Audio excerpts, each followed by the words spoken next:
Hansi Flick became the talk of the football world last season. Under his guidance, Barcelona dominated Spanish football. They claimed every domestic trophy and scored the most goals in Europe's top 5 leagues. 9 comebacks in a single season set a new record. Now, a new chapter begins with even higher stakes. Last season, Barcelona's rise took everyone by surprise. Nobody expected them to achieve so much. But now, the entire football world is waiting to see what the German mastermind will do next. Barcelona wasn't supposed to be this dominant. It was meant to be a slow-building project, but Flick broke all expectations. In no time, he turned the team into one of the most aggressive in Europe. The young players have matured, and Barcelona's tactical system is ready for the next level. They don't just want to win anymore, they want to change the way football is played. This is a bold move, and it's a scary thought for their opponents. In this episode, we'll talk about what's in store for Barcelona in the 2025-26 season. Flick's revolution has already started, and it's only going to get bigger. Last year, Hansi Flick reshaped Barcelona's tactical approach. He didn't completely abandon the club's style, but tweaked it to fit his philosophy. High pressing, fast tempo, and aggressive play became the hallmark. The new rule was simple: move the ball as quickly as possible. Gone are the days of waiting for the opponent to make a mistake. Barcelona now creates opportunities by forcing the action. For this system to work, every player had to understand their role perfectly. Lamine Yamal played wide, stretching the pitch and then cutting inside at the right moment. Rafinia often operated as a secondary striker alongside Lewandowski. Pedri, Casado, Frankie, Fermin, and Olmo all worked to dominate the midfield and dictate the play. Pedri at times even dropped into a number 10 role to help create chances. The defense played a high line and executed the offside trap to perfection. Flick knew that to make this work, he needed to integrate young talents into the squad. Enter Yamal, Balde, Cubarsí, and Casado. These are no longer just academy prospects. They've become key members of the team. While Xavi started the process of bringing through the youth, Flick took it a step further, giving them more responsibility. The young players have become central to his vision for Barcelona's future. In the transfer market, Flick's moves reflect his trust in youth. He seeks out specific players to complement his young stars, aiming for a dynamic team with a perfect balance of experience and youth. His game plan has been revolutionary. High pressing and a high defensive line aren't just tactics. They are now the DNA of this new Barcelona. Yet, after just one season, Barcelona under Flick is a team that knows exactly what it's doing. What was meant to be a season of transition turned into a performance beyond expectations. Now, as they prepare for another season, the question is, how much stronger can they get? Barcelona had the most electrifying attack in Europe. On the right, you had Lamine Yamal, a player who's changing football with every match. Now 18, he's already one of the best players in the world. Yamal isn't just about stats. He's the kind of player who makes fans jump out of their seats. He beats defenders twice his age with ease. Big games, small games, he plays with the same intensity and joy. Last season, he was the best dribbler in Europe, with 145 successful dribbles, 55 more than the next best, Jeremy Doku. And here's the kicker.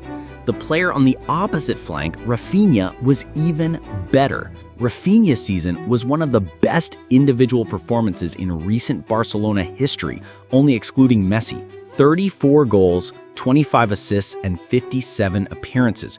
More goal contributions than games played. This is the same Rafinha who, under Xavi, was often substituted around the 70th minute. With Flick's arrival, everything changed. Rafinha became the top scorer in the Champions League last season, with 13 goals and the best assist tally in the tournament, 9 assists. He was pivotal in big matches. Flick praised him, saying, "I've never had a player like Rafinha.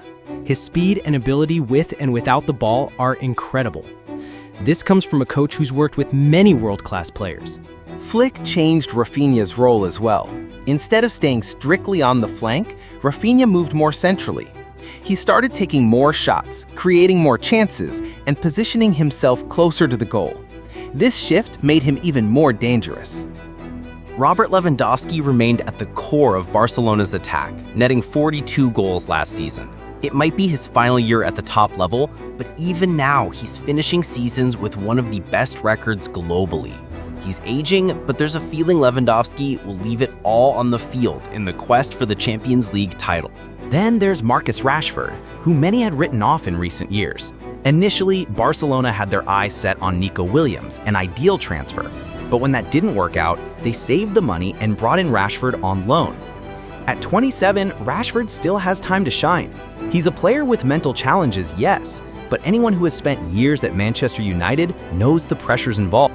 Barcelona didn't need another elite winger. Their attack was already the best in Europe. Adding someone like Nico Williams would have been a luxury, not a priority. But Rashford's arrival is low risk. He might not have big expectations, but with Flick's guidance, he could score 15+ goals in La Liga this season.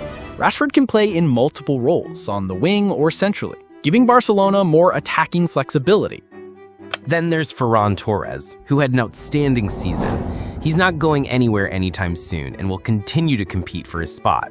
Together, these 5 world-class players can rotate seamlessly, keeping the opponent's defense constantly under pressure. Barcelona's attack has never been deeper or more dangerous. Midfield-wise, Barcelona don't need changes. Their midfield is already one of the best in the world. Names like Pedri, Gavi, Olmo, De Jong, Casado, and Fermin are stars in their own right. Pedri controls the tempo, creating chances and penetrating the box.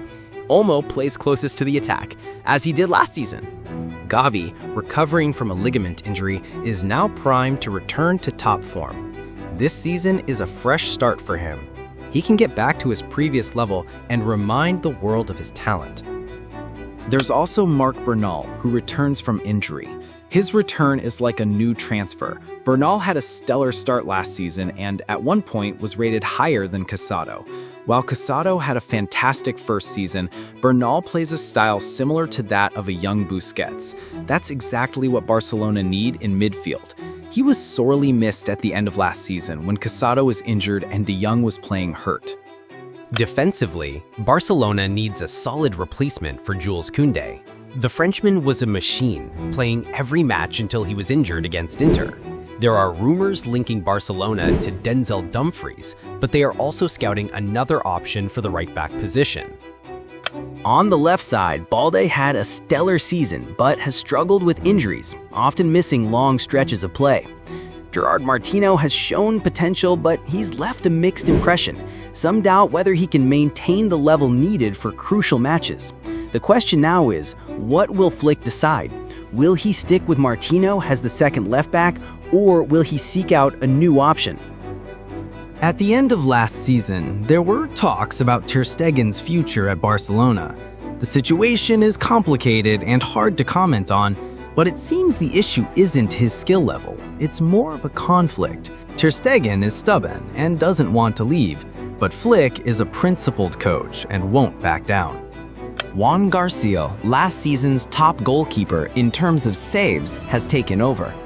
Not only is he great on the line, but his ability to play with his feet will help Barcelona launch more attacks from the back.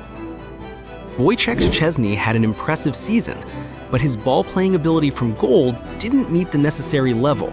He stayed, extended his contract by a year, and will likely serve as a backup this season. While Barcelona's transfer market activity may seem limited, the squad is still solid. The club is dealing with financial struggles, so they can't sign everyone they want. Deco and Laporta are still working within the club's constraints, but one thing sets Barcelona apart: La Masia. La Masia has been the club's lifeline during this financial crisis. In recent years, Barcelona earned 97 million euros from selling academy products. This constant flow of talent helps Barcelona stay competitive even without big spending, and the best players from La Masia remain with the team, forming its core. Barcelona doesn't need radical changes. Almost every position is filled, and the team is ready to improve on last season's success. Flick just needs a few minor tweaks, small adjustments. The young players have gained experience, and now it's time to work on the errors. Flick even cut his vacation short to get started early, assembling the coaching staff ahead of schedule. His main focus right now is the transitional phases, how the team defends and how they handle opponents. The work is already underway. Barcelona is ready, Flick is ready, and Yamal is hungry for the Champions League. The season is about to begin, and we'll soon see what comes of all this. If you enjoyed this episode, don't forget to like and subscribe. Thanks for watching. Love football. See you soon.